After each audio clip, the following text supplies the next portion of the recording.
Hello dear students, આઈ એમ miss penal Raval. હું તમારો English teacher. આજે આપણે યુનિટ 1ની અંદર આપણે આગળ WH ક્વેશ્ચન્સ અને પાસ્ટ ટેન્સ વિશે આપણે શીખી ગયા કે કેવી રીતે પ્રશ્નોત્તર કરવા. એના પછી આપણે અમુક ટોપિક બાકી રહી ગયેલા છે યુનિટ 1ના ગ્રામરની અંદર. તો યુનિટ 1ના ગ્રામરની અંદર આજે આપણે જોઈશું યુનિટ 1ની અંદર છે if. Use of if clause. Use of if clause. હવે ઇફ જોતાની સાથે તમને શું ખબર પડે છે વિદ્યાર્થી મિત્રો? ઇફ એટલે જો તો. હા વિદ્યાર્થી મિત્રો, ઇફ એટલે જો અને તો થાય. જો તો. જો વરસાદ આવશે તો લાઇટ જતી રહેશે. જો વીજળી પડશે તો ઝાડ અથવા ઘર બળી જશે. જો કોરોના નહીં જાય તો ઘણા લોકો બીમાર પડી મૃત્યુ પામશે. જો કોરોનાની રસી નહીં શોધાય તો આગળની પરિસ્થિતિ બહુ ભયંકર હશે. તો આપણે આમાં શું કરી રહ્યા છીએ? શરત મૂકી રહ્યા છે કે ઇફ પહેલાં તો ક્યારે વપરાય? જો શક્યતા દર્શાવવા માટે વપરાય છે ઇફ. વિદ્યાર્થી મિત્રો, શક્યતા કે આમ થશે તો આમ થશે, આમ થયું હતું તો આમ થવાનું હતું. એટલે કે શરતી વિધાન, શક્યતા, કન્ડિશનલ ક્લોઝ કહેવાય છે એને. બરોબર છે? શરતી વિધાન તરીકે ઇફનો ઉપયોગ થાય છે. ઇફ એટલે જો તો. ઇફથી શરૂ થતા વાક્ય શરતી વિધાન એટલે કે કન્ડિશનલ ક્લોઝ છે, જ્યારે અન્ય વાક્ય પરિણામ સ્વરૂપ હોય છે. ઇફ વાળું વાક્ય ગૌણ વાક્ય એટલે કે સબ્જેક્ટ ક્લોઝ. અહીંયા જો આપણે પહેલાં જોઈએ કે ઇફથી શરૂ થતું વાક્ય, સૌથી પહેલાં ઇફ વાળું વાક્ય આવે અને પછી અન્ય વાક્ય પરિણામ હોય કે જો if there is a rain, જો વરસાદ પડશે તો ધેર ઇઝ નો ડ્રાઉટ, તો દુષ્કાળ પડશે નહીં. બરોબર? તો પહેલું વાક્ય આપણે ઇફથી શરૂ કરીએ એ શરતી વિધાન હોય છે અને એના પછીનું જે વિધાન હોય એનું પરિણામ બતાવે છે. એટલે કે જો આવું થશે તો આમ થશે. સમજ પડે છે ને વિદ્યાર્થી મિત્રો? ઇફ એ શરતી વાક્ય છે, વિધાન છે, એમાં શરત દર્શાવવામાં આવે છે અને પછી થાય છે કે જો આમ થશે તો આમ થશે. બરાબર? પરિણામ બીજા વાક્યમાં આવે છે. ઇફ વાળું વાક્ય ગૌણ વાક્ય એટલે કે સબ્જેક્ટ ક્લોઝ અને અન્ય વાક્ય પ્રિન્સિપલ ક્લોઝ અથવા મેઇન ક્લોઝ કહેવાય છે. એટલે કે ઇફ વાળું વાક્ય છે એ શું છે? ઇફ વાળું વાક્ય એ ગૌણ વાક્ય કહેવાય છે. પહેલું પ્રિન્સિપલ ક્લોઝ એટલે કે મેઇન વાક્ય એને કહેવાય છે અને એ શરતી હોય છે. અને બીજું વાક્ય એની સાથે અલ્પ વિરામ પછી જ મૂકવામાં આવે છે, જે વાક્ય શું હોય છે? ગૌણ વાક્ય, કે જે એનું પરિણામ દર્શાવતું વાક્ય હોય છે. ઇફ વાક્યની શરૂઆતમાં આવે તો વચ્ચે કોમા આ રીતે લગાવવામાં આવે છે અને એના પછી એનું પરિણામ સ્વરૂપ વાક્ય મૂકવામાં આવે છે. સમજ પડે છે ને વિદ્યાર્થી મિત્રો? હવે જે સામાન્ય રીતે ઇફની સાથે સાદો વર્તમાન કાળ એટલે કે સિમ્પલ પ્રેઝન્ટ ટેન્સ હોય તો અન્ય વાક્ય સાથે સાદો ભૂતકાળ આવે છે. એટલે કે જો ઇફના વાક્યની સાથે સાદો વર્તમાન કાળમાં લખાયેલું હોય ઇફવાળું વાક્ય, તો એની સાથે ભવિષ્યકાળ આવે છે કે જો વરસાદ પડશે તો આગળ શું થશે એ. એટલે કે અત્યારે આવું થશે તો પછી એનું પરિણામ એ ભવિષ્યમાં શું હશે એટલે કે ફ્યુચર ટેન્સ બતાવવામાં આવે છે. પરંતુ ઇફની સાથે સાદો ભૂતકાળ હોય તો અન્ય સાથે વુડ અને ઇફની સાથે પૂર્ણ ભૂતકાળ હોય તો અન્ય સાથે મેન, તો અન્ય સાથે MAT હેવ પ્લસ PP આવે છે. હવે વિદ્યાર્થી મિત્રો બીજું આ તમારે હમણાં નથી જોવાનું, આ તમારે જોવાનું છે આ 12માં આવશે. ઇફની જગ્યાએ અનલેસ વાપરી શકાય. આ ખાસ યાદ રાખજો. આપણે આ રીતે પૂછાઈ શકે વાક્યો કે ઇફની જગ્યાએ અનલેસનો ઉપયોગ કરીને બતાવો. તો હા, ઇફની જગ્યાએ આપણે અનલેસ વાપરી શકીએ છીએ. જો ઇફની જગ્યાએ જ્યારે અનલેસ મૂકીએ ત્યારે પાછળનું વાક્ય નકાર બને છે. શું? ઇફની જગ્યાએ જો આપણે અનલેસ મૂકીએ ને તો પાછળનું વાક્ય કેવું બને છે? નકાર બને છે. કારણ કે ઇફની જગ્યાએ અનલેસ મૂકવાનું હોય તો અનલેસનો મતલબ ઇફ નોટ થાય. બરોબર? માટે કારણ કે ઇફ વાળું વાક્ય નકાર હોય તો ઇફ નોટની જગ્યાએ અનલેસ મૂકો ત્યારે પાછળ ફેરફાર થશે નહીં. યાદ રાખો, ઇફ નોટ એટલે કે અનલેસ થાય, અને ઇફ વાળા વાક્યમાં જો ઇફ ના હોય ને અનલેસ લગાવો હોય તો પાછળથી તમારે નોટ મૂકવાનું, અને ઇફ નોટ વાળું વાક્ય હોય તો તમારે પાછળ નોટ મૂકવાની જરૂર પડતી નથી. વિદ્યાર્થી મિત્રો, હવે આપણે એક્ઝામ્પલ જોઈશું કે કેવી રીતે. હવે આપણે એમ લખ્યું કે convert the following sentence in અથવા રીરાઇટ યુઝિંગ ઇફનો ઉપયોગ અનલેસનો રીરાઇટ યુઝિંગ અનલેસનો ઉપયોગ કરીને વાક્યો ફરીથી લખો. રીરાઇટ યુઝિંગ અનલેસ આ આપણા એક્ઝામ્પલ છે. આ રીતે પરીક્ષામાં પણ પૂછાઈ શકે. 12ની પરીક્ષામાં કદાચ જોઈશું કેવી રીતે આવે. આ વખતે ગવર્મેન્ટમાંથી પેપર આવવાના છે માટે પણ આપણને આઈડિયા તો હોવો જોઈએ. વિદ્યાર્થી મિત્રો, આ 12મા સુધી ભણો અભ્યાસમાં આવે છે માટે ખાસ ધ્યાનથી તમારે આ સમજવાનું છે. ઇફ યુ વર્ક હાર્ડ, જો શરત બતાવી છે, જો તમે મહેનત કરશો, વધારે મહેનત કરશો, યુ વિલ પાસ, તો તમે પાસ થઈ જશો. બરાબર છે? તો અહીંયા પહેલાં તો ઇફથી વાક્ય શરૂ થાય, એના પછી એને શરત બતાવે કે જો તમે આમ કરશો તો, અને એના પછી એનું પરિણામ છે કે યુ વિલ પાસ, તો તમે પાસ થઈ જશો. હવે આને અનલેસમાં ફેરવવું હોય તો અહીંયા પહેલાં તો તમારે છે ને આને નકાર વાક્ય થઈ જશે અનલેસમાં ફેરવો ત્યારે. બરાબર? તો અહીંયા ઇફની જગ્યાએ અનલેસ મૂકો. અનલેસ યુ વર્ક હાર્ડ, બીજું કંઈ નથી ફેરફાર કરવાનો, ખાલી ઇફ કાઢીને અનલેસ મૂકો. બરાબર? પડી ગઈ સમજ? ઇફ કાઢ્યું, અનલેસ મૂક્યું. If you work hard, unless you work hard, you will pass, તો યુ વિલ પછી અહીંયા અનલેસ છે એટલે અહીંયા જો તમે વધારે મહેનત નહીં કરો તો યુ વિલ નોટ પાસ, તો તમે પાસ થશો નહીં. સમજ પડી વિદ્યાર્થી મિત્રો કે નકારમાં કેવી રીતે બદલાય છે. If you unless you work hard, you will not pass. If it rain, વરસાદ પડશે તો Vishwa will not go to school. If it rain, વરસાદ પડશે તો વિશ્વ સ્કૂલે નહીં જાય. હવે અહીંયા જો નકાર આપ્યો ને તો તમારે હકાર કરવાનો. અહીંયા નકાર નોટ ના આપીએ તો નોટ મૂકવાનું, એ ખાસ યાદ રાખજો.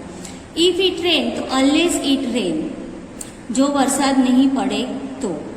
અનલેસ ઇટ રેન, વિશ્વ વિલ નોટ છે એટલે નોટ કાઢી નાખવાનું.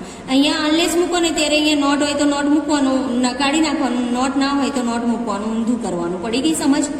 Unless it rain, she will go to school, જો વરસાદ નહીં પડે તો તે સ્કૂલ જશે. આમાં વરસાદ પડશે તો વિશ્વા સ્કૂલ નહીં જશે, પણ વરસાદ પડશે વરસાદ નહીં પડે તો વિશ્વા સ્કૂલ જશે. એનો ઉલટું થઈ જાય. સમજ પડે છે ને વિદ્યાર્થી મિત્રો? હવે ઇફ યુ આસ્ક મી, જો તમે મને કહેશો તો, પૂછશો તો, આઈ વિલ આન્સર, તો હું જવાબ આપીશ. જો તમે પૂછશો તો હું જવાબ આપીશ, એનું ઉલટું અનલેસ કરો એટલે શું થાય? નકાર. જો તમે મને નહીં પૂછો તો હું જવાબ નહીં આપીશ. ઓકે?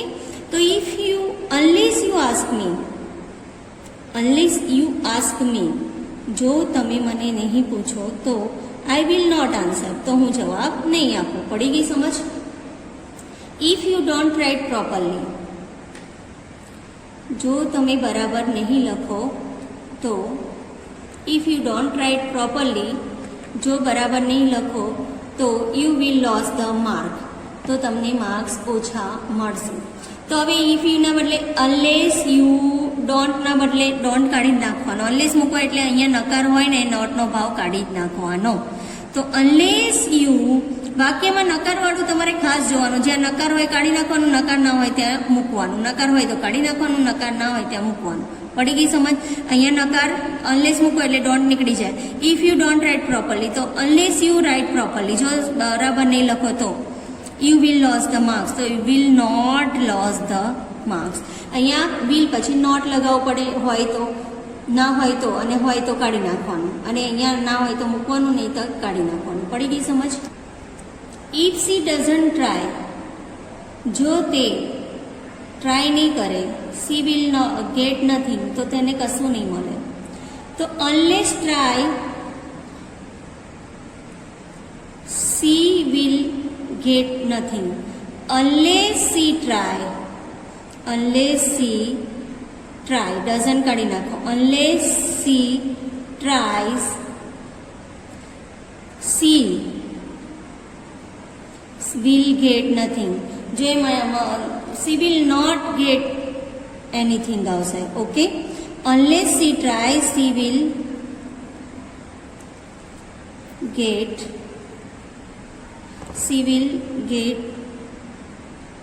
unless she tries. જો તે if she doesn't try તો unless she try, જો તે ટ્રાય નહીં કરે તો she will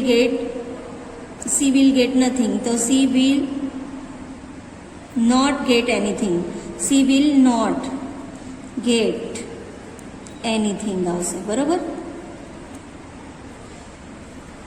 પડી ગઈ સમજ? આ રીતે વિદ્યાર્થી મિત્રો આપણે ઇફ અને અનલેસ વાળા વાક્યો જોયા, તે જોવાનું છે. હવે આપણે મેઇન આવે છે બીજો topic, use of when. Unless અને ઇફમાં ખબર પડી ઉલટું અને સીધું, નકાર હોય તો હકાર, હકાર હોય તો નકાર કરવાનું છે. બરાબર, એના પછી હવે આવે છે યુઝ ઓફ વેન. વેનનો ઉપયોગ, વેન એટલે જ્યારે. વેન એટલે શું છે? સંયોજક તરીકે કામ કરે છે વિદ્યાર્થી મિત્રો. કે વેન એટલે જ્યારે. વેન એટલે શું થાય? જ્યારે. વેન સંયોજક એટલે કે સબઓર્ડિનેટિંગ કન્જક્શન તરીકે વપરાય છે. સમય જાણવા માટે વેનથી પ્રશ્ન પૂછી શકાય છે. સામાન્ય રીતે વેનથી સાદો ભૂતકાળ આવે છે. સાદા ભૂતકાળમાં વેનથી આપણે વાક્ય બને છે, પરંતુ ક્યારેક બંને વાક્ય વર્તમાન કાળમાં હોય તો પણ વેનથી વાક્ય જોઈ શકાય છે. Meet me I reach the office. તો meet me when I reach the office. આપણે સમય દર્શાવવાનો, મને મળજે જ્યારે હું સ્કૂલ પહોંચું ત્યારે. ચાલે હું સ્કૂલ પહોંચું ત્યારે આપણે મળીએ. નથી કહેતા આપણે, તમે લોકો આ રીતે વાત કરો છો, અરે હું મળું છું ને તને ઘરે જ્યારે આવું ત્યારે. તો એ જ્યારે એ શું છે? જ્યારે. વેન. પડી ગઈ સમજ વિદ્યાર્થી મિત્રો?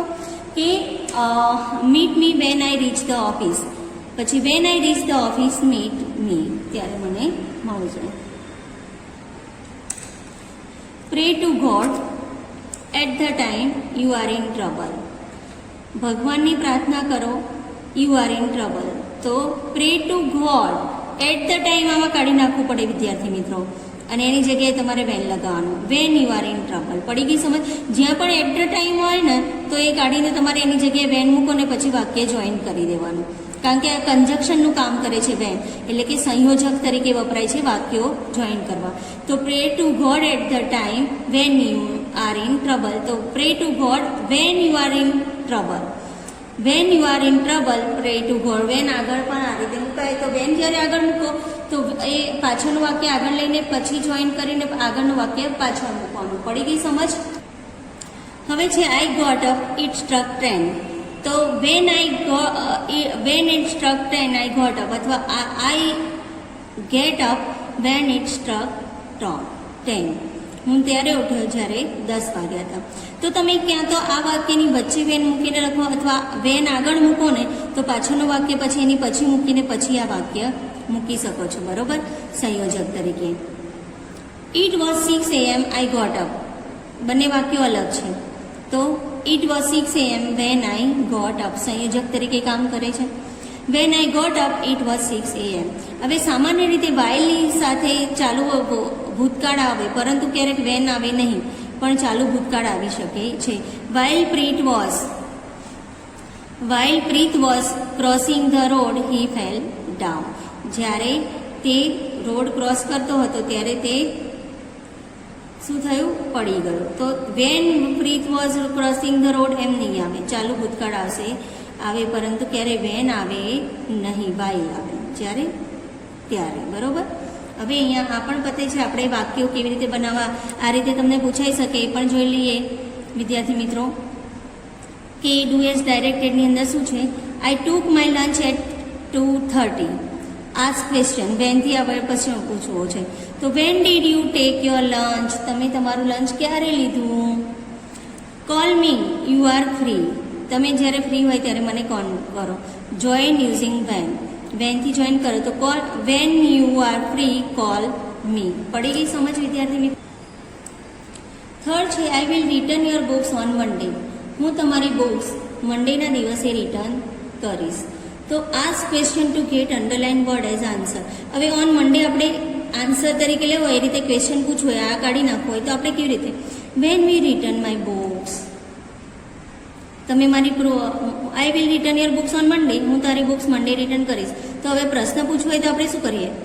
મારી બુક્સ તું ક્યારે રિટર્ન કરે? તો when will you return my books. અને જો આ બધું લગભગ ખાસ કરીને શેમાં લખાયેલું છે? વિલ, એટલે કે વિલ હોય તો વિલ મૂકવાનું. તમારે અંદર ક્રિયાપદ કેવી રીતે ગોઠવેલા છે જોઈને લખવાનું વિદ્યાર્થી મિત્રો. હવે I go to school at 12:15. તો when do you go to school? તમે સ્કૂલ ક્યારે જાઓ છો? You knocked at the door. I was watching TV. Join using વેનથી જોઈન કરો. When you knocked the door I was watching TV. Okay, તો આ રીતે તમને હવે સમજ પડી ગઈ હશે કેવી રીતે છે. આના પિક્સ પણ હું મોકલી આપીશ વિદ્યાર્થી મિત્રો. એ રીતે તમારે લખવાનું છે. હવે આપણું આવે છે આર્ટિકલનો ઉપયોગ. બરોબર, તો આર્ટિકલ જોઈએ તો બે પ્રકારના આર્ટિકલ છે વિદ્યાર્થી મિત્રો. નિશ્ચિત એટલે કે ડિફિનાઇટ આર્ટિકલ અને અનિશ્ચિત એટલે અનડિફિનાઇટ આર્ટિકલ. ડિફિનાઇટ આર્ટિકલની અંદર તમે જો તો અનિશ્ચિત ઇનડિફિનાઇટ આર્ટિકલ જેવા કે એ અને એન અનિશ્ચિત આર્ટિકલ છે. જો શબ્દના ઉચ્ચારની શરૂઆત ગુજરાતી સ્વર અ આ ઈથી થાય તો એ એન મૂકો, અન્યથા એ મૂકો. બરોબર, એ તો તમને ખબર છે કે સ્વરથી શરૂ થતું હોય તો એની આગળ આપણે શું મૂકીએ છીએ? એન મૂકીએ છીએ. એ 5 સ્વર સિવાયના બીજા કોઈ હોય સાદું તો એ મૂકીએ છીએ. ક્યારે? અનિશ્ચિત આર્ટિકલ હોય ત્યારે. એક્ઝામ્પલ તરીકે હવે અમુક છે કે જેની અંદર અવર, પણ હવર એચ છે પણ ઉચ્ચાર અવરથી થતો હોય છે. એટલે કે ઉચ્ચાર સ્વરથી થતો હોય. સ્વર હોય બી ખરા એ ઈ આઈ ઓ યુ, પણ એના સિવાય ઉચ્ચાર પણ સ્વરથી થતો હોય ને અ આઈ, તો પણ આપણે એની આગળ એન મૂકવો પડે, જેમ કે એન અવર. બરોબર છે?